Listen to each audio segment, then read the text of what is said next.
Hello दोस्तों, स्वागत है आपका हमारी नई वीडियो में। तो आज से हम यहाँ केमिस्ट्री के इंपॉर्टेंट पीवाईक्यू को देखेंगे। और इसमें जो ये क्वेश्चन है ये किसी ना किसी एग्जाम में ज़रूर पूछे गए हैं। और यदि आप हमारे टेलीग्राम ग्रुप से जुड़ना चाहते हैं तो उसका लिंक डिस्क्रिप्शन में है, आप जुड़ सकते हैं। तो आइए शुरू करते हैं। तो जैसे इसमें हमारा प्रश्न है कि in which of the following condition distance between molecule of carbon dioxide field in a container में इंक्रीज, यानी निम्नलिखित में से किन परिस्थितियों में एक कंटेनर में भरे हुए कार्बन डाइऑक्साइड के अणुओं के बीच की दूरी बढ़ेगी। क्वेश्चन में यह कह रहे हैं कि एक कंटेनर में हमने कार्बन डाइऑक्साइड गैस भरी है और उनके मॉलिक्यूल की जो बीच की दूरी है वो किन परिस्थितियों में बढ़ेगी। तो हम देखते हैं जो पहला ऑप्शन है कि कंटेनर का आयतन बढ़ाने पर, यानी on increasing the volume of container. यदि हम वॉल्यूम बढ़ाएंगे तो भी क्या होगा, उनके बीच की दूरी जो होगी वो बढ़ेगी। तो ए ऑप्शन जो है सही है। फिर देखेंगे कंटेनर के कुछ कार्बन डाइऑक्साइड गैस की लीक होने पर, अगर कुछ कार्बन डाइऑक्साइड गैस में कमी होगी तो तब भी क्या होगा, वहाँ स्पेस हमारी ज़्यादा हो जाएगी, इसलिए जो पार्टिकल होंगे उनके बीच की दूरी बढ़ जाएगी। तो दूसरा भी हमको सही लग रहा है। तो पहला और दूसरा जो है इसका सही होगा। बाकी अदर को देखेंगे तो इससे कुछ प्रभाव नहीं पड़ेगा या इसके बीच की दूरी नहीं बढ़ेगी। कंटेनर के अंदर हवा का दबाव बढ़ाने से इससे नहीं होगा। कंटेनर के आकार के बिना बदलाव किए और कार्बन डाइऑक्साइड गैस डालने पर तो और भी चिपक जाएंगे वो, तो निकालने पर ये जो होगी उनकी दूरी बढ़ेगी। तो इसके लिए जो ऑप्शन नंबर हमारा डी होगा वो सही है। फिर नेक्स्ट क्वेश्चन देखेंगे। फिर हमको क्वेश्चन दिया गया है कि द कंपाउंड, हमें एक कंपाउंड दिया है, यौगिक दिया है, इसमें कितने परमाणु होंगे, यानी कितने मॉलिक्यूल इसमें होंगे वो तो देखते हैं। तो इसमें देखेंगे जो पहले वाले में देखेंगे 7 मॉलिक्यूल जो हैं वो हमारे कार्बन के हैं, और उसी तरह 7 मॉलिक्यूल जो हैं वो हाइड्रोजन के हैं, नाइट्रोजन का 1 है, और ऑक्सीजन के कितने हैं, 2 हैं। तो इनको जोड़ेंगे तो क्या होगा, 7 7 14, 14 और 3 17, यानी इसमें टोटल जो मॉलिक्यूल हैं कितने होंगे, 17 होंगे। तो इसमें एक अणु में जो है 17 परमाणु होंगे, 17 atoms in a molecule of the compound. तो देख सकते हैं इसमें यौगिक जो है एक अणु में 17 परमाणु होंगे, क्योंकि जब भिन्न तत्वों में 2 या 2 से अधिक परमाणु एक निश्चित अनुपात में संयोजित होते हैं तो यौगिक का एक अणु प्राप्त होता है। अर्थात यौगिक वह पदार्थ है जो 2 या 2 से अधिक तत्वों से मिलकर बना होता है, उससे हम यौगिक या कंपाउंड बोलते हैं। जैसे इसमें देखेंगे C7H7NO2 में कार्बन के साथ है, हाइड्रोजन के साथ, नाइट्रोजन का 1 अणु और ऑक्सीजन के 2 परमाणु। इस प्रकार जो यौगिक में होंगे 17 अणु होंगे। फिर हमारा फेरस सल्फेट क्रिस्टल में विद्यमान जल के अणुओं की संख्या कितनी होगी। तो इसमें जो होगी हमारी वो होगी 7। क्रिस्टली फेरस सल्फेट, इसका जो फॉर्मूला होता है वो याद होना चाहिए फेरस सल्फेट का, वो है हमारा FeSO4.7H2O। तो इसमें देखेंगे अगर हमें हाइड्रोजन के परमाणु बताने हैं तो हाइड्रोजन की इसमें 7 हैं इसमें। और गर्म करने पर फेरस सल्फेट अपने क्रिस्टल पानी खो देते हैं, जिसके उपरांत निर्जल फेरस सल्फेट यानी FeSO4 बनता है।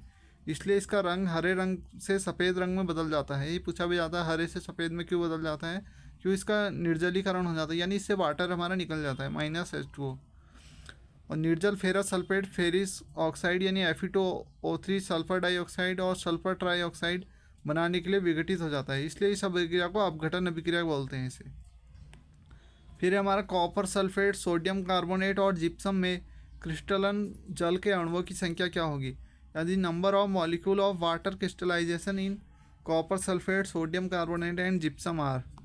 तो इसका जो होगा हमारा ऑप्शन नंबर ए सही होगा, 5, 10 और 15। इनके फार्मूला से पता लगेगा। तो क्रिस्टली कॉपर सल्फेट इसका जो फार्मूला होता है, और सोडियम कार्बोनेट और जिप्सम के रासायनिक सूत्र जो क्रमशः हैं वो है।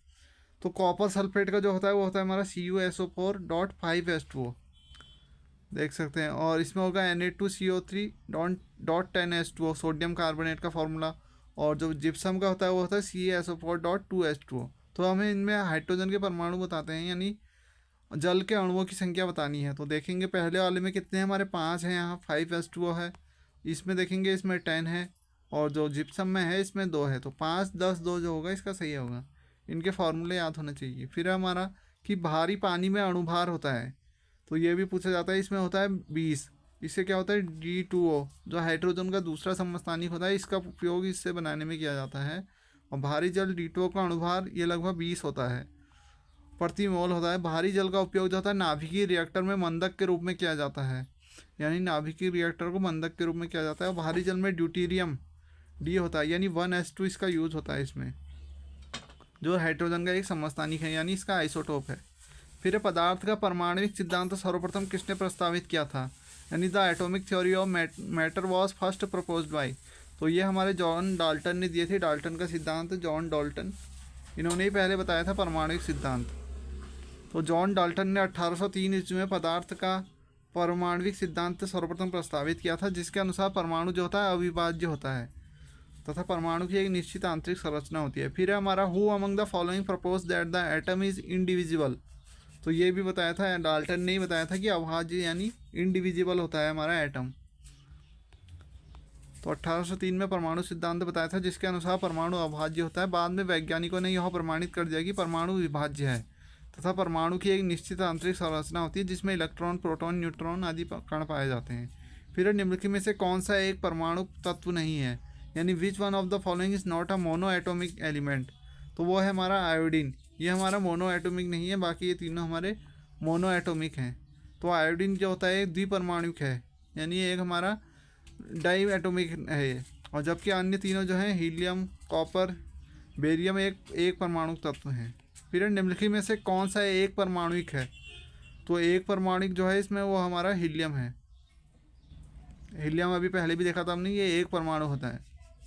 जिस पदार्थ के एक अणु में केवल एक ही परमाणु होता है इसे एक परमाणुक कहा जाता है। Helium, neon, argon, krypton, xenon ये सब हमारे एक परमाणुक होते हैं। एक परमाणु या मोनो एटॉमिक तत्व ऐसे तत्व होते हैं जो एकल परमाणु की तरह स्थिर होते हैं और किसी तत्व का अपनी आकृति स्तर बना रखने हेतु उसके बैलेंस इलेक्ट्रॉन की एक स्थिर आकृति में होना चाहिए। फिर विच one of the following is not a mono atomic element, यानी निम्नलिखित में से कौन सा एक परमाणु तत्व नहीं है। तो सी अभी देखा था हमने, आयोडीन जो होता है हमारा ये डाई एटॉमिक होता है यानी द्विपरमाणुक होता है। फिर है हमारा कि एक विद्यार्थी ने संयोगवश एसीटोन को अल्कोहल के साथ मिला दिया। तो एक हमारे स्टूडेंट ने क्या करा, एसीटोन को अल्कोहल के साथ मिला दिया। This mixture of acetone and alcohol can separate by. तो ये एसीटोन और अल्कोहल के मिश्रण को कैसे अलग किया जा सकता है। तो ये हमारे प्रभाजी आसवन विधि यानी फ्रैक्शनल डिस्टिलेशन जो होता है उसके द्वारा इन्हें अलग किया जा सकता है। तो दो या दो से अधिक वाष्पशील तरल पदार्थ को प्रभाजी आसवन द्वारा अलग किया जाता है। यह एक ऐसी प्रक्रिया है जिसके द्वारा मिश्रण को ऐसे पदार्थों में अलग किया जाता है जिसके क्वथनांक का अंतर 25 केल्विन से कम होता है और एसीटोन और अल्कोहल के मिश्रण को प्रभाजी आसवन द्वारा अलग किया जा सकता है। तो ऑप्शन नंबर डी जो होगा इसका सही होगा।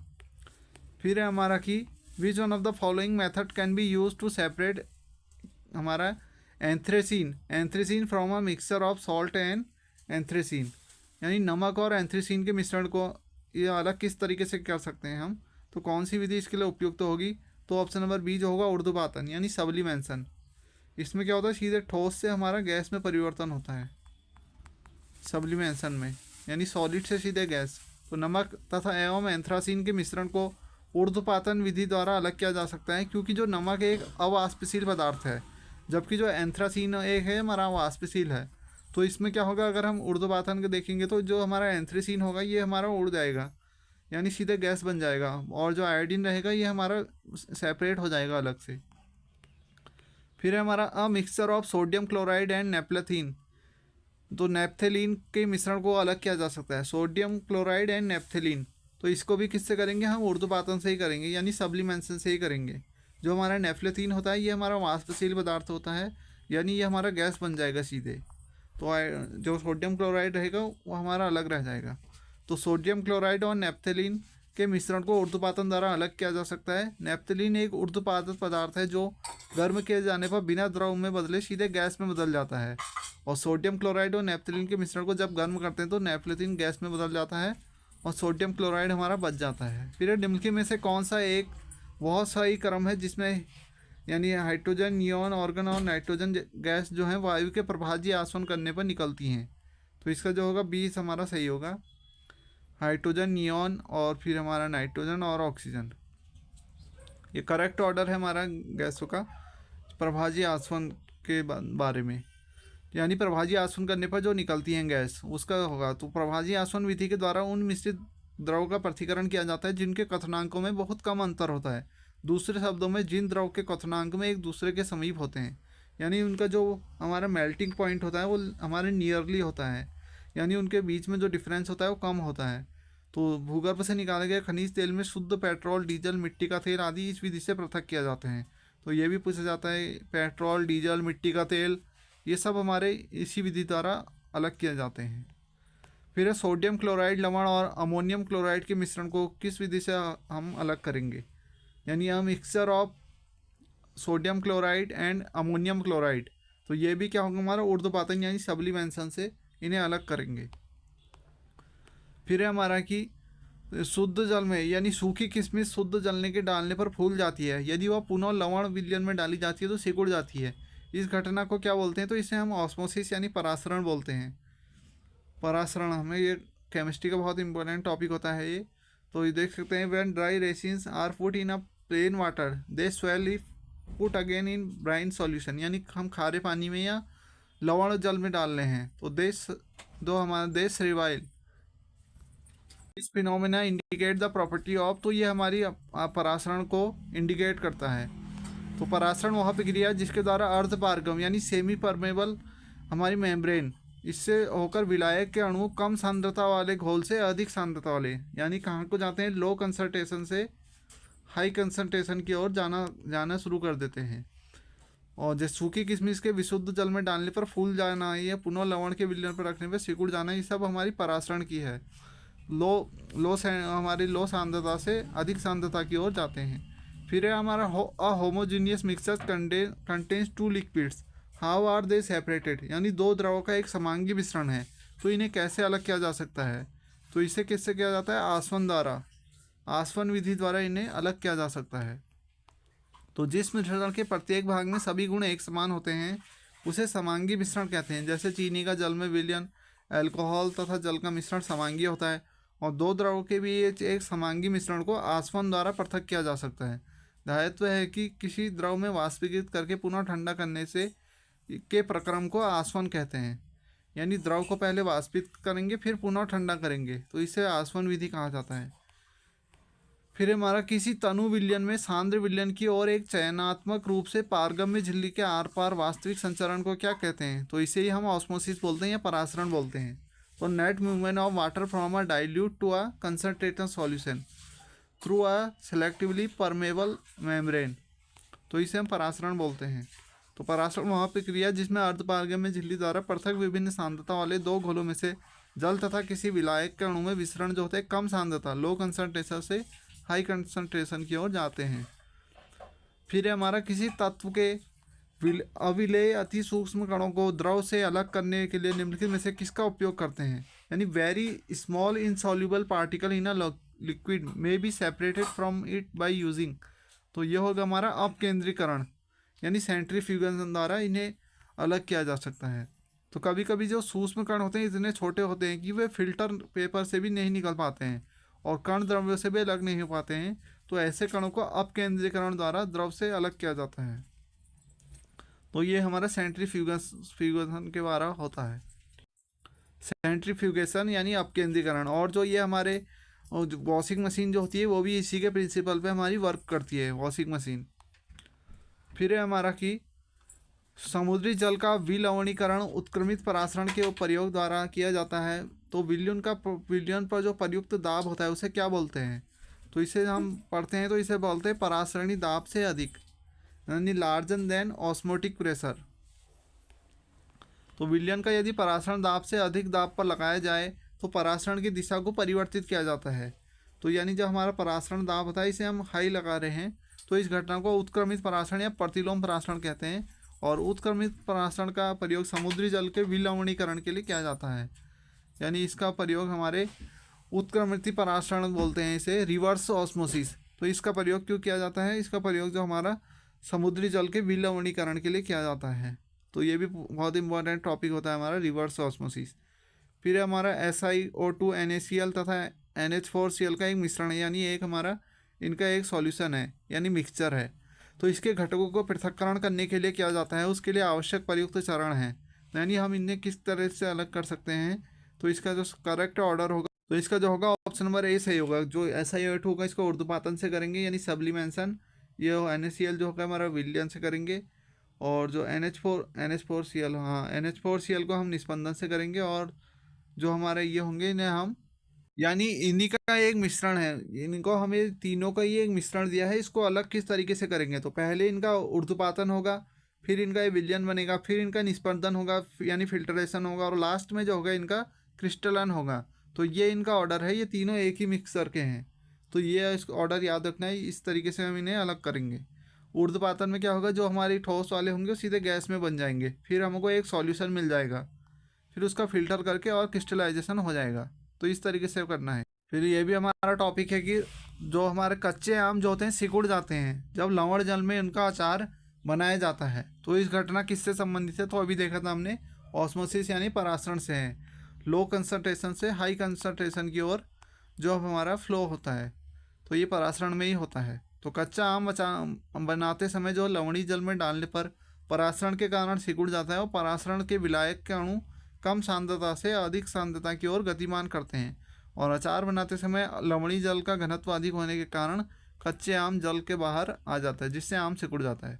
फिर हमको निम्नलिखित कथनों पर विचार करना है और हमें बताना है कि कौन सी स्टेटमेंट हमारी सही है। फिर हमारा कि जो परासरण के प्रक्रम में विलायक सांद्र से तनु की ओर जाता है, तो क्या ऐसा होता है कि सॉल्वेंट जो होता है travel from a concentration solution to dilute, ये उल्टा हो रहा है, डाइल्यूट से कंसंट्रेशन की ओर जाता है। तो ये तो हमारा गलत हो गया। तो इसी तरह दूसरा देखेंगे, प्रतिलोम परासरण में तनु घोल पर बाह्य दाब लगाया जाता है, तो ये भी हमारा गलत है। इसमें ये उल्टे क्वेश्चन वो दिए हैं, तो इनका पढ़ लेते हैं कि नाइदर वन और नॉट टू। तो परासरण के प्रक्रम में विलायक का प्रवाह जो होता है तनु विलयन से सांद्र की ओर होता है, यानी कहाँ से होता है हमारा, डाइल्यूट से कंसंट्रेटेड की ओर होता है, कंसंट्रेटेड सॉल्यूशन की। और प्रतिलोम परासरण में सांद्र घोल पर तो जो हमारा एक्सटर्नल प्रेशर लगता है वो हमारे कंसंट्रेटेड सॉल्यूशन लगता है, ना कि डाइल्यूट पे। और तो इसे देख सकते हैं, ना तो एक सही है और ना ही दो। फिर है हमारा कि खीरे को काटकर यदि नमक डाला जाता है तो निम्नलिखित में से किसके कारण पानी निकलता है, यानी after cutting cucumber if salt is added then water comes out due to, तो ये भी हमारे ऑस्मोसिस के कारण ही निकलता है। यानी खीरे को काटकर यदि नमक डाला जाता है तो जो परासरण के कारण पानी निकलता है। जब दो भिन्न सांद्रताओं के विलयन एक अर्धपारगम्य झिल्ली से अलग किए जाते हैं और विलायक के अणु जो होती है कम सांद्रता से अधिक सांद्रता की ओर बढ़ते हैं, तो इसे परासरण कहते हैं। फिर रेत और नेप्थेलिन के मिश्रण को किसके द्वारा अलग किया जाएगा, तो ये बहुत बार आ गया, ये हमारे ऊर्ध्वपातन यानी सब्लिमेशन के द्वारा अलग किया जाएगा। नेप्थेलिन जो है हमारा ये हमारा उड़ने वाला पदार्थ है, यानी वाष्पशील पदार्थ होता है। फिर हमारा निम्नलिखित में से किसी वस्तु के नमूने को हवा में खुला रखने पर कुछ समय पश्चात गायब हो जाता है, जैसे कपूर, नेप्थेलिन और शुष्क बर्फ, ड्राई आइस यानी ठोस CO2। तो ये भी हमारा किस कारण होता है, ये भी हमारा सब्लिमेशन यानी ऊर्ध्वपातन के कारण होता है। ये जो क्वेश्चन है हमारे ये टॉपिक वाइज ही हैं, ये हमारे सिलेबस में भी दिए गए हैं। फिर है हमारा कि संसारण के उदाहरण हैं, यानी जो हमारा संसारण होता है इसके उदाहरण क्या हैं, तो ऑप्शन नंबर डी जो होगा उपयुक्त तीनों, ये तीनों जो है हमारे संसारण के उदाहरण हैं। यानी जैसे सिल्वर पर काले रंग की परत होना, यानी black coating on silver, green coating on copper, और भूरे रंग की कोटिंग हमारे लोहे पर, यानी लोहे को जंग लगना। तो जिस टाइप जंग लगता है उसी टाइप को हम संसारण बोलते हैं। तो ये हमारा टॉपिक होता है बहुत ही इंपॉर्टेंट, 10th में पाया जाता, 10th में पढ़ते हैं हम इसे। तो धातुओं का उनकी सतह पर वायु एवं आर्द्रता के प्रभाव द्वारा क्षरण होना संसारण कहते हैं। लोहे में जंग लगना, तांबे की सतह पर हरे रंग और चांदी की काली हो जाना, ये सब संसारण के उदाहरण हैं। और इन्हें बचाने के लिए क्या करते हैं, संसारण से बचने के उपाय क्या होता है, पेंट लगाकर इससे हम इसको बचा सकते हैं। और जंग जो होता है लोहे लगने से लोहे का भार बढ़ जाता है, तो ये भी पूछा जाता है कि अगर जंग लग रहा है तो लोहे का भार क्या होगा, बढ़ जाएगा। फिर है हमारा कि रसायन विज्ञान के अनुसार निम्नलिखित में से कौन सा भौतिक परिवर्तन का एक उदाहरण है, यानी हमारा कौन सा एक फिजिकल चेंज का उदाहरण है। तो इसका जो होगा हमारा बी, यानी पानी का उबलना। तो क्या हो रहा है, पानी अगर उबल रहा है तो वापस भी आ सकता है वो, यानी जो हमारा रिवर्सिबल प्रोसेस होती है उसे ही हम वो फिजिकल चेंज के अंतर्गत बोलेंगे। और जो रासायनिक होते हैं इसमें हम चेंज नहीं कर सकते हैं। जैसे लोहे में जंग लगना क्या होता है, एक रासायनिक परिवर्तन है। पानी का उबलना भौतिक, लकड़ी का जलना ये भी हमारा ये फिजिकल चेंज का नहीं है, ये हमारा रासायनिक चेंज होगा, लकड़ी का जलना। जैसे देख सकते हैं पानी का उबलना, पानी का जमना, शक्कर का पानी में घुलना, कांच का टूटना, ये सब हमारे भौतिक परिवर्तन है। इस तरह लोहे पर जंग लगना, दूध का दही बनना, ये रासायनिक परिवर्तन होते हैं हमारे। फिर ठोस से द्रव तथा द्रव से गैस के रूपांतरित होने वाले कार्बन डाइऑक्साइड के नमूने में क्या परिवर्तन होगा, यानी हमारा है sample of carbon dioxide that undergoes a transformation from solid to liquid, यानी सॉलिड से लिक्विड जा रहा है and then gas would undergoes. तो इसमें क्या उसका चेंज होगा, तो इसका होगा हमारा ऑप्शन नंबर बी, घनत्व में परिवर्तन, यानी उसकी जो डेंसिटी होगी वो चेंज हो जाएगी। तो जब किसी पदार्थ से ठोस द्रव गैस की अवस्था में परिवर्तन किया जाता है तो इसके आयतन और घनत्व में भी परिवर्तन होता है। जब पदार्थ ठोस से द्रव में परिवर्तित होता है तो उसका आयतन जो होता है बढ़ जाता है तथा घनत्व कम हो जाता है, और जब पदार्थ द्रव से गैस में परिवर्तित होता है तो गैस का आयतन द्रव के आयतन से अधिक होता है तथा घनत्व कम हो जाता है। तो डेंसिटी और वॉल्यूम जो होता है हमारा चेंज होता है। अगर ठोस से हमारा लिक्विड में जा रहा है या लिक्विड से गैस में जा रहा है तो दो चीज़ें रखनी है, एक रो यानी डेंसिटी और एक वॉल्यूम, ये हमारा चेंज होते हैं।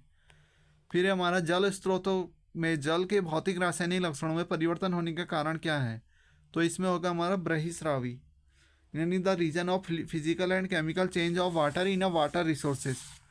तो इसका जो होगा जल बहिस्रावी होता है, शहरों की नालियाँ एवं कारखानों से निकलने वाला गंदा जल जो होता है जल स्रोतों को प्रदूषित करता है, इसलिए जल स्रोतों में जल के भौतिक रासायनिक लक्षणों में परिवर्तन होते हैं। और ये भी देख सकते हैं जो जल की हमने हमारी मैक्सिमम डेंसिटी होती है ये 4 डिग्री सेल्सियस पर होती है। फिर नम वायु में रखी गई लोहे की चादर पर जंग लगना क्या कह रहा है, क्या है मतलब ये, तो ये हमारा संक्षारण होता है। और ये किसका मिश्रण होता है, तो ये हमारा डी होता है, लोहे ऑक्सीजन और जल का मिश्रण होता है, अ mixture of iron oxygen and water. तो ये हमारा लाल रंग की परत चढ़ जाती है या ये भूरे रंग की। तो लोहे ऑक्सीजन और जंग का जो फॉर्मूला होता है ये होता है, ये होता है सॉरी Fe2O3.XH2O, फेरिक ऑक्साइड। भूरे रंग की जो परत होती है हाइड्रेट फेरिक ऑक्साइड, ये भी इंपॉर्टेंट है, इसका फॉर्मूला भी पूछने को आता है। तो ये जंग लग जाता है इसमें। फिर मिश्रण के बारे में निम्नलिखित में से कथनों पर विचार। तो इसमें देखेंगे कि हमारा जो है एक पदार्थ को किसी भौतिक द्वारा अन्य प्रकार के द्रव में विभक्त किया जा सकता है, तो ये हमारा गलत होगा। और जो घुले हुए सोडियम क्लोराइड को वाष्पीकरण की भौतिक प्रक्रिया जल से पृथक किया जा सकता है, तो हाँ ये किया जा सकता है। तो dissolve sodium chloride can be separated from water by the physical process of evaporation. तो बी जो होगा इसका सही होगा, केवल दो इसका सही है। फिर विमुक्त वायु में लोहे को खुला रखने पर उस पर एक जंग लग जाता है, वायु का कौन सा घटक लोहे पर जंग लगने के लिए उत्तरदायी है, तो जंग लगने के लिए कौन सा उत्तरदायी होता है हमें बताना है। तो ऑप्शन नंबर सी जो होगा 1 और 2, यानी वायु में विद्यमान जो ऑक्सीजन, एक हमने देखा था ऑक्सीजन होता है और जो नमी यानी मॉइस्चर प्रेजेंट इन एयर, तो ये दोनों से कारण हमारा जंग लगता है। फिर हमें बताना है कि which of the following are the example of chemical change, यानी निम्नलिखित में से कौन सा रासायनिक परिवर्तन है। तो जो दूध का खट्टा होना या दूध का दही जमना ये क्या होता है हमारा रासायनिक होता है, बाकी ये तीनों जो है हमारे दो ये भौतिक हैं। फिर हमें बताना है कि कौन सा एक फिजिकल प्रोसेस है हमारा, तो ऑप्शन नंबर डी, आयोडीन का ऊर्ध्वपातन जो होता है ये हमारा फिजिकल प्रोसेस है। तो थैंक्स फॉर वॉचिंग, मिलते हैं अगली वीडियो में, तब तक के लिए goodbye, please subscribe my channel.